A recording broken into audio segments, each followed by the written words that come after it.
Muito bom dia a todos. Evangelho de João, capítulo 21. Antes de lermos esse capítulo, deixa eu fazer umas perguntas para nós. Nós estamos reunidos aqui e queremos que estamos na presença de Deus, certo?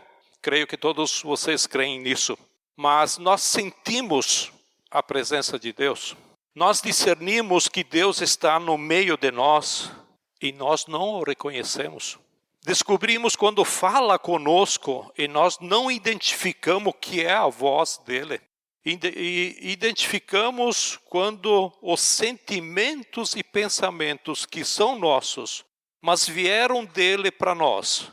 Mas nós não percebemos que vieram dele para nós porque, na verdade, nós não conhecemos muito bem.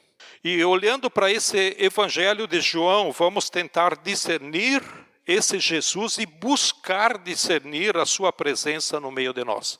Aqui nesse capítulo há uma manifestação de Jesus que os teólogos e os estudiosos, um dia já falei sobre isso, chamam isso de epifania, ou seja, Jesus se mostra aos seus discípulos. Epifania é o momento que eu sinto a presença de Jesus aqui no meio, na sua casa, no seu quarto, no momento que você está tendo com ele. E aqui ele está junto com os seus discípulos depois da ressurreição. Isso não foi antes da morte dele. Então, aqui no capítulo 21, Jesus já passou pela cruz, já ressuscitou, já falou com Maria Madalena no jardim, lá no túmulo, né? E já apareceu aos discípulos que estavam com medo e fechados numa casa, porque depois que Jesus morreu, eles ficaram um período trancados dentro de casa com medo dos fariseus e outras autoridades que não sabiam o que ia acontecer com eles.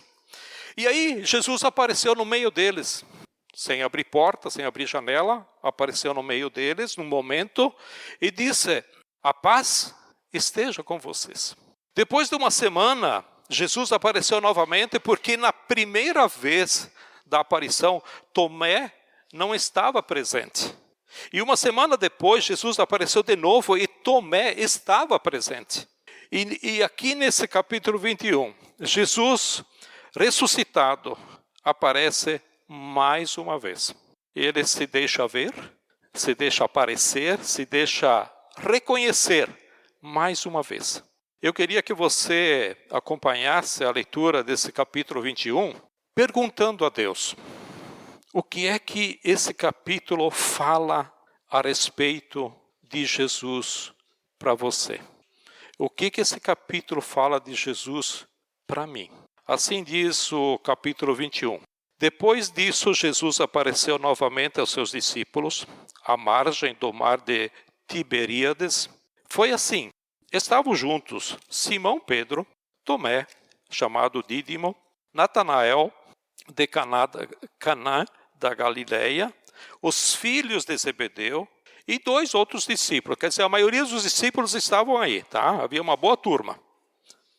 Vou pescar, disse-lhes Simão Pedro. E eles disseram: nós vamos com você. Eles foram e entraram no barco, mas naquela noite não pegaram nada. Ao amanhecer, Jesus estava na praia. Ele apareceu lá caminhando, né? Não sei se ele estava fazendo a caminhada dele, o quê? Pegando só uma brisa. Mas os discípulos não o reconheceram. Ele lhes perguntou: filhos, vocês têm algo para comer? Eles responderam que não. Ele disse: lance a rede do lado direito do barco e vocês encontrarão. Eles a lançaram e não conseguiam recolher a rede, tal era a quantidade de peixes. O discípulo a quem Jesus amava disse a Pedro, acho que você sabe quem é o discípulo que Jesus amava, né? O Senhor é o Senhor. Simão Pedro, ouvindo-o dizer isso, vestiu a capa, pois a havia tirado, e lançou-se ao mar. Os outros discípulos vieram no barco, arrastando a rede cheia de peixe, pois estavam apenas a cerca de 90 metros da praia. Eles nem entraram muito no mar, estavam ali meio que na beirinha, pegaram toda aquela carga de peixe aí. Quando desembarcaram, viram ali uma fogueira, peixe sobre as brasas e um pouco de pão. Disse-lhes Jesus: tragam alguns dos peixes que acabaram de pescar.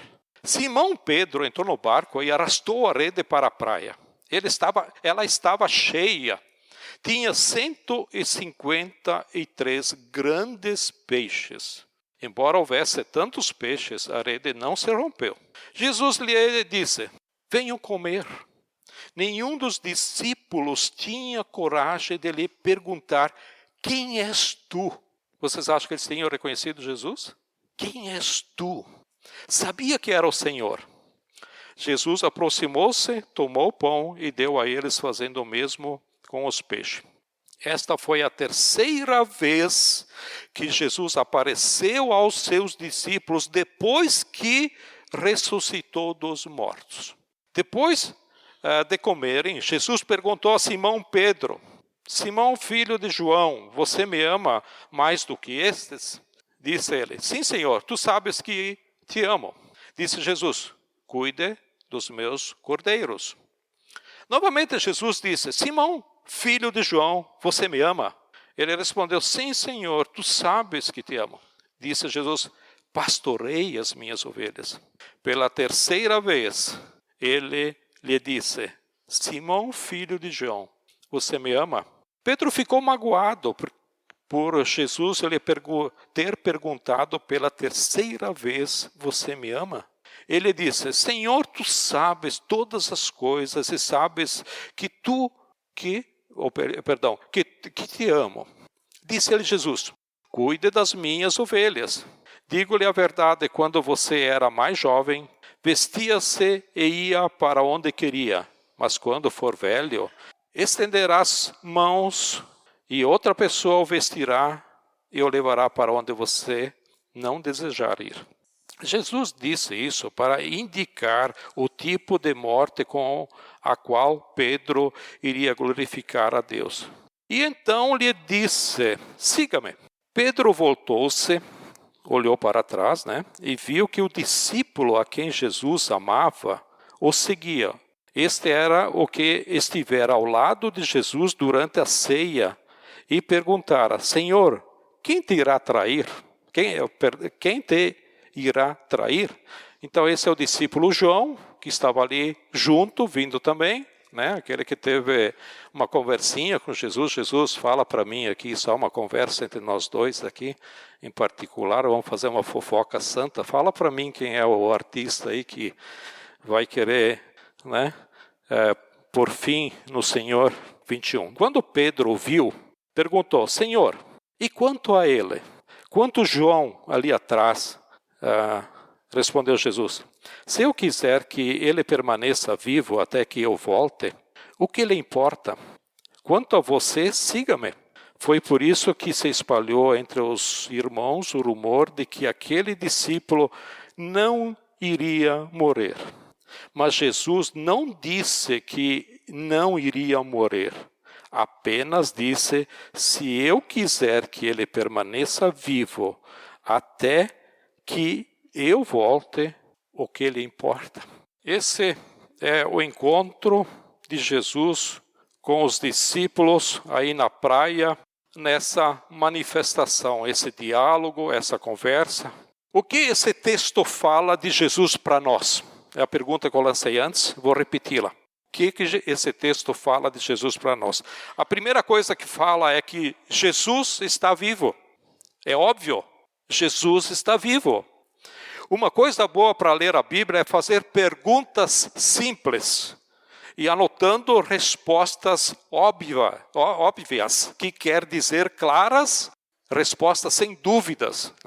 Todo mundo que quer fazer perguntas difíceis para a Bíblia quer complicar, está fugindo daquilo que está claro. Se você não quer fugir de Deus, faça perguntas simples e anote as respostas óbvias, claras, que estão aí. Se você quer fugir ou ficar brincando de fé, faça perguntas mirabolantes, e complique bastante. Fique inventando bastante na resposta. Se você quer anotar coisas simples, aqui é simples e óbvio. Jesus está vivo. A prova aqui é que Jesus apareceu lá. Ei, pessoal, vocês têm alguma coisa para comer aí? Então Jesus está vivo, porque ele falou com eles. Não é que a ideia de Jesus estava viva. A mensagem de Jesus estava viva. Não é a causa de Jesus que está viva. Não é o que Jesus ressuscitou para aqueles que nele creem.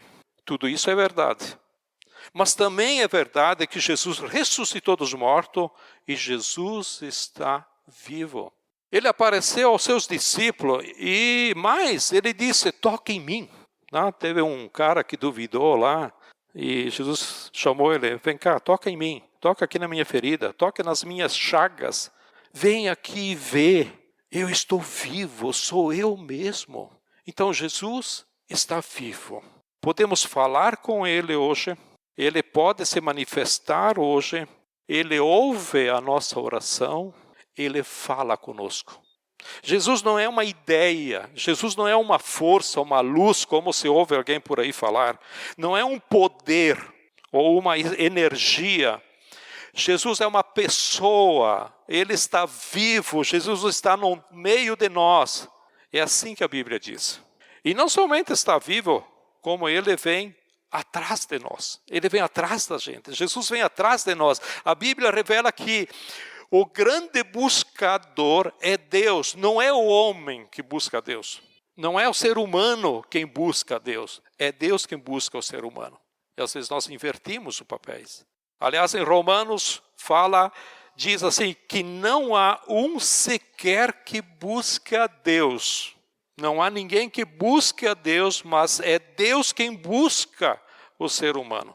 Se você tem crises de fé, tem angústia a respeito de Deus, você deseja que Deus fale mais com você, se você tem dúvidas a respeito de Deus, se você perde o sono por causa de Deus, se você acha que Deus não aparece para você quando você gostaria que ele aparecesse, se você acha que Deus não responde às suas orações quando você gostaria que ele respondesse, você reclama de Deus, você sente a falta de Deus. Se você acha que Deus esqueceu você, se você acha que Deus não está nem aí para você, eu tenho uma boa notícia. A notícia é que Deus já te achou.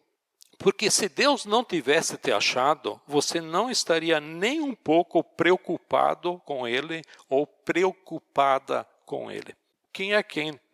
É Deus quem nos busca, Deus é quem vem atrás de nós. E quando eu leio essa palavra que lemos aqui nesse capítulo, eu me consolo, porque Jesus está vivo e Ele vem atrás de mim. Por que esses caras fizeram o quê? Esses caras foram pescar. Né? O que esses caras foram pescar? Era para eles irem anunciar que Jesus havia ressuscitado e não ir pescar. E nós vamos pescar também, né? Nós temos o trabalho, que não largamos mão. Nós temos o lazer, nós temos as festinhas, nós temos o final de semana, nós temos as férias, nós temos os compromissos. Nós temos e nós vamos pescar. É o que os discípulos fizeram aqui. Jesus passou a vida com eles, morreu, ressuscitou. Aliás, Jesus aparece para eles lá na casa e disse, assim como o Pai me enviou, eu também envio vocês. Recebam o Espírito Santo. Jesus diz, paz esteja com vocês. E esses caras vão pescar. Olha o que esses caras fazem. A missão que eles têm, eles vão pescar. Parece a nós, né, que é o nosso trabalho. Jesus teve que ir atrás deles. Chama eles. Aí eles não reconhecem Jesus. Quando Jesus diz, turma, vocês têm o que comer aí? Vocês têm comida aí? Eles nem estão aí. Eles achavam que era alguém que estava por aí caminhando na praia, tomando chimarrão, passeando, pegando um arzinho fresco de manhã. Se sou eu, largo de mão dessa turma toda. Mas sabe o que Jesus faz? Essa turma são meus. Eu vou atrás deles. vou me revelar para eles mais uma vez, mostrar que eu sou ressuscitado mesmo. Eu vou atrás deles. Isso me consola porque quando eu entro nas crises de fé, não sei se vocês têm, mas eu já tenho tido, e eu acho que talvez não esteja livre de mais alguma, e de perguntas como Deus funciona, como que o céu é. Eu sei que quando eu fico nessas minhas maluquices, Jesus vem atrás de mim. Quando eu acho que Jesus está demorando, quando eu acho que Jesus não está falando como eu gostaria, Jesus, ele vem atrás de mim. Quando eu tento fugir ou me esconder dele, ele vem atrás de mim. Ele vem atrás de mim e ele é sábio o suficiente para falar comigo de um jeito que eu entendo. Eu já ouvi pessoas, e eu acho que já usei essa frase também, mas eu não entendo Deus. Deus vai falar conosco. Se precisar, ele vai falar de novo. Se precisar falar outra vez, ele vai falar outra vez. Porque Deus fala com a gente até a gente ouvir. Deus tem o jeito de falar conosco, do jeito de cada um de nós. Foi assim que Jesus fez com esses caras. O que Jesus fez com esses discípulos aí? Ei, pessoal, vocês têm o que comer? Eles sabendo que pescaram a noite toda e não pegaram nada, voltaram frustrados da pescaria. Jesus disse, vocês não têm o que comer? Joga a rede. E ainda dá uma dica, joga a rede pelo lado direito. E eles nem sabiam que era Jesus. E eles jogaram a rede e pescaram um monte de peixe. E aí começa a cair a ficha, porque João diz, mas esse deve ser o Senhor, porque isso já aconteceu, a primeira vez foi assim, naquela pesca, quando eles pescaram e tiveram que chamar os colegas para virem com os outros barcos para poder encher, porque no barco deles não cabia mais. Depois eles foram na beira da praia e abandonaram os peixes para seguir Jesus. Aquela foi a primeira pesca, essa aqui é a segunda pesca. Aliás, é uma pesca que Jesus já tinha ressuscitado aqui. Pescamos a noite toda, não pegamos nada, mandou jogar a rede, pescamos um monte e agora acontece isso de novo. Só pode ser o Senhor. Ele está falando com a gente.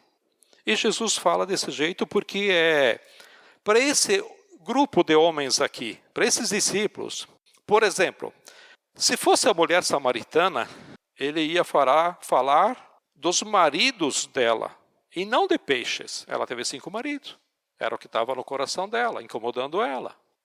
Se fosse com Nicodemos, ele não ia dizer, joga a rede, Nicodemos, mas Jesus ia falar de quê? Qual é a história de Nicodemos? Nicodemos, você precisa nascer de novo. Jesus ia falar sobre isso. Com eles, os discípulos aqui, era pescaria, é a linguagem deles, mar, água, barco, rede e peixes. Então Jesus está falando dessa forma para ele. Com você, qual é a linguagem que Jesus usa? Quanto tempo você dá para ouvir a Jesus? Ou você continua pescando, você continua ocupado na pesca dia, noite, e às vezes nem a sobra. Como é que você vai ouvir Jesus? Como é que Jesus vai falar com você? Qual é a linguagem que ele usa? Deus fala com a gente da nossa linguagem, do jeito que a gente entende. No Salmo 139:15, até eu citei esse salmo o dia que nós oramos aqui para Emanuela, a filha do Rafael e da Pati, o Salmo 139, mas o versículo 5, você não precisa abrir, você pode abrir, ver depois em casa, fala que quando a gente estava no ventre da nossa mãe, os Salmos fala que Deus nos entreteceu, essa é a palavra, não estou falando errado, entreteceu, ou seja, ele teceu e se misturou. Enquanto formava o bebê na barriga da mãe, ele se misturou enquanto tecia. É uma forma de dizer que Deus apareceu para você lá no ventre da sua mãe ainda, lá no ventre materno. Você já nasce com algo divino na sua memória. Quando ainda pequeno, Deus vai colocando em você vestígio dele na sua memória. Quantos de nós, quando conhecemos a Jesus, a gente olha para trás na nossa história, na nossa vida, antes de conhecer a Jesus, e se vê que era Deus em certas situações no passado? Isso já aconteceu comigo. Quantas coisas no passado eu vivi e de vez em quando ainda me lembro de alguns fatos que só pode ter sido Deus naquela situação. Eu não vejo outro jeito. Isso é para vocês verem que Deus estava buscando a gente desde onde? Deus faz isso com a gente. Só que a minha história é completamente diferente da sua. Cada um tem a sua. A língua de Deus, ou melhor, a linguagem, o jeito de Deus que fala comigo é diferente da língua ou do jeito que Deus fala com você. Os segredos com esses homens que Jesus teve são diferentes com outros homens que ele encontrou. Além dos discípulos, Jesus encontrou outros homens, falou com outros homens, cada um falava de uma forma. Então, o que esse texto diz para mim? Primeiro, que Jesus está vivo. Segundo, ele vem ao meu encontro.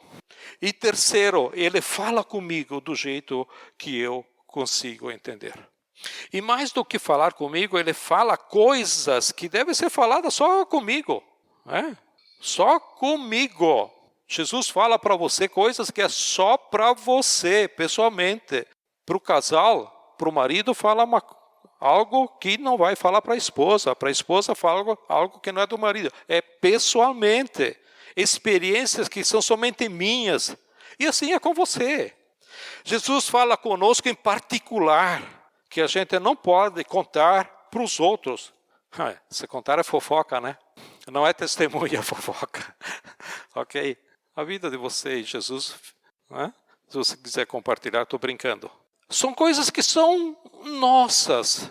Então, essa conversão de Jesus com Pedro, essa conversa de Jesus com Pedro nesse evangelho, é para nos ensinar isso. Depois de Jesus se revelar aos discípulos, e aí todos reconheceram que era realmente Jesus, né? Jesus sai, ou melhor, ele vai a Pedro e chama Pedro para uma conversa em particular, né? E pergunta para Jesus, em particular, pergunta para Pedro: Pedro, você me ama? E Pedro: sim, Senhor, eu te amo. Pedro, você me ama? Sim, Senhor. Eu te amo. Você me ama, Pedro? Sim, Senhor. 3 vezes. Por que 3 vezes? Aquilo que eu falei antes, o óbvio. Porque Pedro negou Jesus 3 vezes. Então, 3 vezes de negação, 3 oportunidades de afirmação e restauração para Pedro. Aqui acontece a cura da memória de Pedro, porque quando Pedro negou Jesus 3 vezes, que perguntaram para ele: tu é um deles? Ele não disse: vocês têm certeza? Ficou questionando. Não, ele negou mesmo. As 3 vezes ele negou Jesus. Quando Pedro afirma que amava Jesus as 3 vezes, ele afirmou mesmo: não, Jesus, eu te amo. A última vez ele ficou até triste, porque ele achava que Jesus estava duvidando dele. Isso foi cura para a alma de Pedro. Isso significa que Jesus está vivo. Será que Jesus está vivo para nós?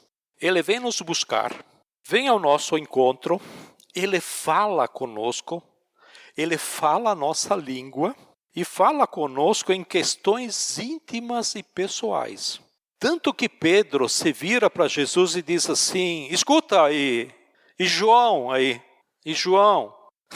Jesus estava preocupado com a situação dele do passado. Aí ele tentou arrumar mais alguém. Jesus diz assim: João é João. O que eu vou fazer com João é problema meu com o João. E João comigo. Em outras palavras, não se meta nisso. Não se meta nisso. Agora, a nossa conversa é eu e você, nós dois. O que eu quiser falar com João, vou falar com João, do jeito que eu quiser falar com João. Eu vou falar com João o que eu quiser falar para o João. Isso aqui agora é com você, é particular, é sob medida, é nós dois aqui. Essa maneira de Deus nos tratar, eu acho muito fabuloso, muito rico, muito especial. É isso que Jesus quer falar com você, se Ele tem a oportunidade de falar para você. Se você dá a oportunidade para falar para você. Agora, se você continua pescando o dia todo, dia e noite, quando é que você vai ouvir Jesus? Quando é que Ele vai ter a oportunidade de falar com você? Quando é que Jesus vai querer curar aquilo que nós tanto queremos? Quando é que Jesus vai responder aquela oração, aquele desejo que eu tanto gostaria? É interessante que tem pessoas que dizem e pensam assim, olha, na minha cabeça eu sei que é assim, mas eu ainda não senti. Eu sei que Deus me perdoou, mas ainda não consigo experimentar o perdão, eu não me sinto perdoada, eu não me sinto perdoado. Eu sei que o sangue de Jesus me lavou, mas eu não me sinto limpa, eu não me sinto limpo. E Jesus tem essa preocupação, essa generosidade, essa delicadeza de cuidar das emoções, das feridas de Pedro. Porque o problema do Pedro estava lá atrás, ainda quando traiu Jesus. Entrar com ele nesse quarto escuro que talvez Pedro não quisesse entrar. Talvez Pedro pensou assim, bom, Jesus já ressuscitou, morreu, né, ressuscitou. Esse negócio de ter magoado, esse negócio de ter negado, acho que já resolveu. Espero que não fale nada desse negócio de eu ter negado a ele. Pedro queria botar uma pedra em cima, acabou. Aliás, Jesus já vivemos junto um tempo, morreu, ressuscitou, né? E acho que é caso passado. Jesus já ressuscitou. Estamos aqui numa boa. Não vamos desenterrar coisas lá do passado. Era isso que estava na cabeça de Pedro. Estavam todos aí comendo junto com Jesus, reunidos, alegres, né? E tomando chimarrão. Eu não sei qual é o clima que estava ali, né? Mas eles estavam ali. E quando estão se levantando para sair, Jesus fala, Pedro botou a mão na cabeça. Jesus, o Senhor mesmo, vai me levar mesmo para aquele quarto escuro? Vai me levar mesmo? Eu tenho que encarar essa situação, ter essa conversa? Pedro pensou isso. Jesus chama o Pedro, leva para aquele quarto escuro, tem aquela conversa particular, e é aquele quarto fechado que Jesus cura Pedro desse trauma que ele negou Jesus. Jesus diz assim, sabe o que Jesus diz para o Pedro? Eu confio em você, Pedro. Jesus não ficou fazendo cobrança. Jesus não ficou descendo a lenha. Eu confio em você, Pedro. E aqui Jesus pergunta para Pedro num amor ágape, tá? Estudando mais profundo, quem estuda mais no grego, diz que essa conversa de Jesus é um amor ágape, que é o amor de Deus, o amor divino, um amor perfeito, completo, tá? O andar lá de cima. E então Jesus pergunta isso, e Pedro responde para Jesus num amor filéu. Filéu quer dizer um amor de filho, ou seja, nosso, né? Num amor nosso aqui no andar de baixo, aqui um amor que não é tão completo como o ágape. Jesus pergunta, você me ama de maneira perfeita? E Pedro diz, não, eu só te amo de maneira imperfeita. Aí Jesus diz assim, Pedro, você me ama de maneira perfeita. Aí Pedro diz, não, eu só te amo de maneira imperfeita. Aí na terceira vez Jesus diz assim, Pedro, você me ama de maneira imperfeita? Aí o Pedro diz, sim, Senhor, o Senhor sabe que eu só consigo te amar de maneira imperfeita. Aí Jesus diz, apacenta minhas ovelhas, cuida dos meus cordeiros, cuida das minhas ovelhas, pastoreia as minhas ovelhas. Jesus diz para Pedro, eu confio em você, tu é um dos meus, eu tenho um caminho para você. Olha o que Jesus fez com Pedro. E o fato de que você só me ama de uma maneira imperfeita, Jesus estava dizendo para Pedro, isso eu já sabia, é você que não sabia, isso eu sempre soube. Jesus disse para ele que você é um vaso rachado, um vaso de barro. E isso eu já sabia. É você que não sabia. Você é que achava que era um vaso de porcelana, um vaso bonito, né? Eu sempre soube que você é barro. E é você que não sabia. O pior é que alguém disse para você que Deus só ama vasos bonitos e perfeitos. Eu fico bravo quando alguém sobe aqui e fica cobrando, dizendo que a gente tem que ser, tem que fazer. Para Deus, nós temos que fazer. Cara, tu é o quê? O vaso perfeito? Se eu não me humilho, eu não me torno um vaso de barro, quem sou eu para dizer alguma coisa? E às vezes nos é colocado isso na cabeça, tá? Que Deus só ama vasos bonitos e perfeitos. Não existe vasos perfeitos e bonitos. Não existe. Existe só vaso de barro. Aliás, o apóstolo Paulo fala isso, né? Diz que nós temos esse tesouro. O que é esse tesouro? Que é o evangelho em nós, habitando aonde? Em vasos de quê? De barro. Ele não disse que vocês têm que ser vasos especiais, vocês são vasos de barro. Paulo fala isso. Deus usa vasos de barro porque a essência é dele e não nossa. Não é nossa virtude, não é nosso mérito. Às vezes eu fico pensando, como é que Deus usa um cara que nem eu, sem faculdade, vindo lá da colônia, não fala direito, péssima dicção. Mas eu me pus para Deus, estou aqui. Se tu acha que posso servir para alguma coisa. Claro, no mundo só tem cara que nem eu, ruim mesmo. Ruim mesmo. Não tem sangue bom que Deus usa e sangue ruim que nem nós. É tudo igual a nós. E o sangue de Jesus sobre nós é que faz a diferença em nossa vida. Não é a nossa virtude. Não é a nossa virtude. Não é nosso mérito. E aí eu leio isso, né? Jesus está vivo. Jesus veio ao meu encontro. Jesus fala comigo de um jeito até que eu consigo entender.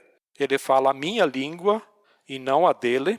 Ele resgata a minha memória e fala comigo com coisas que são minhas particulares e me mostra a minha fraqueza, a minha vergonha, a minha culpa. Ele mostra o meu pecado e ainda diz que confia em mim. Eu não sei para você, mas isso é extraordinário. Isso não se ouve todo dia, isso não se ouve em qualquer lugar, isso não se ouve em qualquer hora, isso só se ouve no Evangelho de Cristo.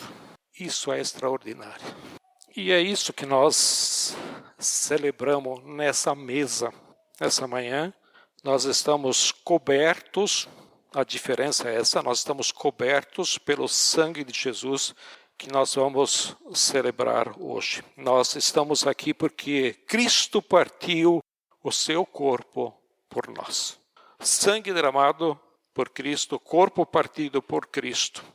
Então ele está representado aqui, hoje e agora. Ele está vivo, está no meio de nós. Eu não sei que quarto escuro você tem medo de entrar.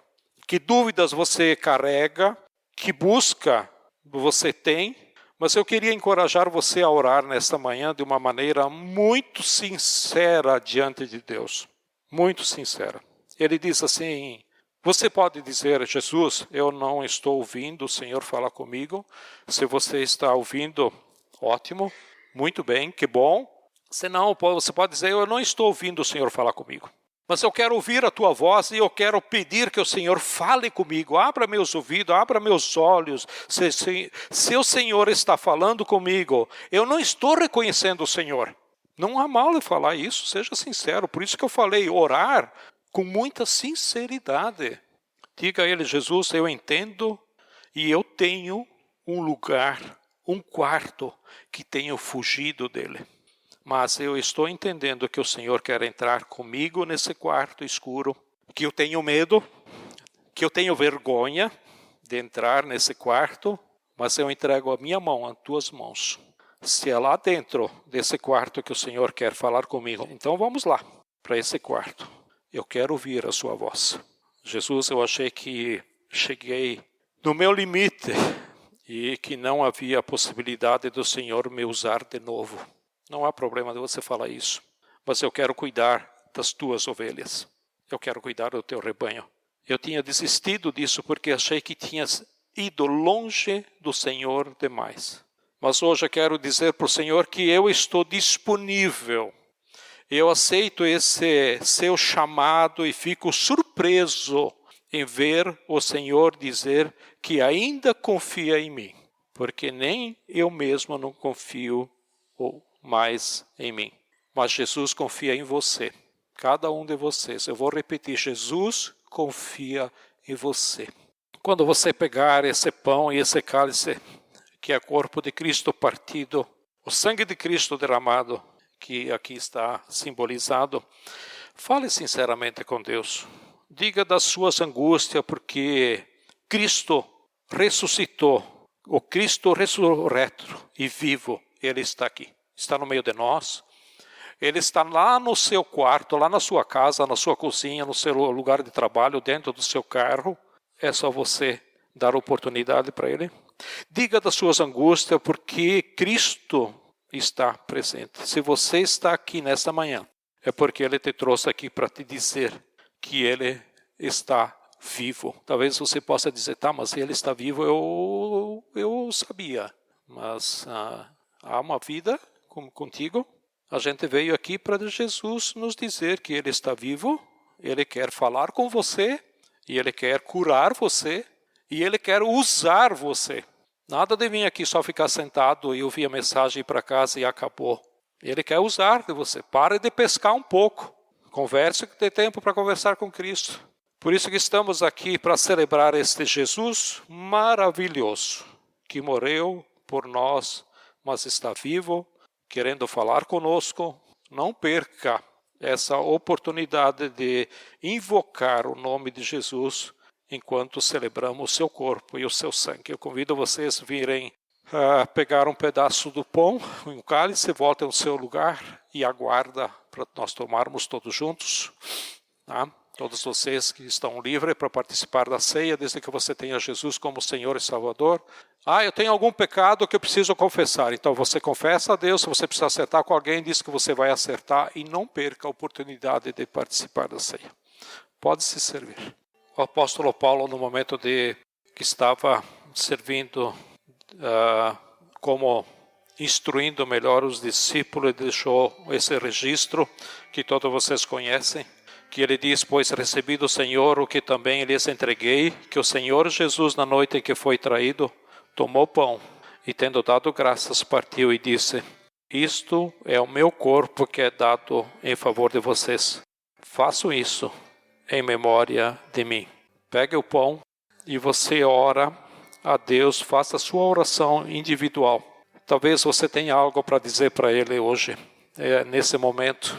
Não espere para fazer isso no seu quarto fechado, mas diga que você precisa ter uma conversa com Ele e que esse pão representa o corpo dele, representado aqui, mas que Ele está vivo e Ele quer ouvir você. Talvez esse momento é a oportunidade de você falar algo para Ele e de dar graças. Vamos todos pegar do pão e vamos comer juntos? Da mesma forma, depois da ceia, Ele tomou o cálice e disse, este cálice é a nova aliança no meu sangue. Faço isso sempre que eu beber em memória de mim. Jesus, Ele fez uma aliança conosco. Ele derramou sangue para perdoar os meus, os teus pecados, e Ele abriu o caminho para esse encontro com Ele. Essa conversa que você precisa ter com Ele. Eu não sei quando você vai ter essa conversa, mas esse sangue é o sangue que Ele derramou, aqui representado, para poder se achegar nele, conversar com Ele, estar no colo deles, ouvir Jesus falar com você. Querido Jesus, muito obrigado porque Tu fizeste isso. Porque o Senhor pagou o preço na cruz daquilo que nos separava de Ti. E hoje nós temos esse acesso, essa liberdade de chegar na Tua presença, ó Pai. Muito obrigado por isso, queremos Te louvar e Te agradecer por esse memorial, em nome de Jesus. Amém? Vamos todos tomar juntos? Muito obrigado, Deus, pelo dia de hoje. Muito obrigado pela tua bondade para conosco. Jesus, fala conosco. Jesus, tu estás vivo. Isso é uma realidade. Que possamos experimentar isso, ó Pai. Abençoa cada um de nós, ó Deus, durante essa semana. Que possamos viver essa realidade, trabalhar essa realidade. E nos abençoe para que possamos ter essa comunhão, essa experiência viva com o Senhor, ó Pai. E abençoa também as pessoas que não estão com a gente hoje, ó Pai, que fazem parte dessa nossa comunidade, em nome de Jesus. Amém?